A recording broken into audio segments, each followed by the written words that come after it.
வணக்கம் ஃப்ரெண்ட்ஸ். இன்றைக்கி piping thread கொடுத்து எப்படி நம்ம வந்து ஒரு ப்ளவுஸ்க்கு ரொம்ப சிம்பிளாக அழகாக நீட்டாக இது பண்ணுறது அப்படின்னு தான் பார்க்க போகிறோம்.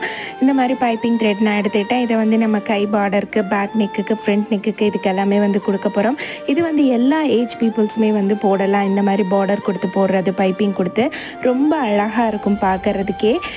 அதுவும் இல்லாமல் பைப்பிங் த்ரெட்டு கொடுத்து நம்ம வந்து ஸ்டிச் பண்ணுறப்ப இன்னுமே சன்னமாக அந்த பைப்பிங் பார்க்குறக்கு ரொம்ப அழகாக இருக்கும். ஒரு ப்ளவுஸை நம்ம வந்து டிசைன் பண்ணுறோம் அப்படின்னா அதுக்கு ரொம்ப ரொம்ப நமக்கு முக்கியமான ஒரு விஷயம் பொறுமை ரொம்ப அவசியம். இது வந்து ஸ்டிச்சிங் பண்ணுறவங்களுக்கு மட்டும்தான் தெரியும். கரெக்டாக இல்லை அப்படிங்கிறத மறக்காமல் வந்து கமெண்ட்டில் சொல்லுங்கள். நீங்கள் ஸ்டிச்சிங் உங்களுக்கு ரொம்ப பிடிக்கும் அப்படின்னா மறக்காமல் ஒரு லைக்கும் போட்டு பாருங்கள். இதோட லாங் வீடியோட லிங்க் நம்ம சேனலில் கொடுத்துருக்குறேன்.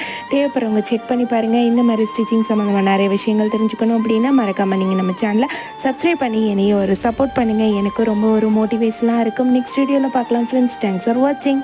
பாய். இதுதான் இதோட ஃபைனல் அவுட்.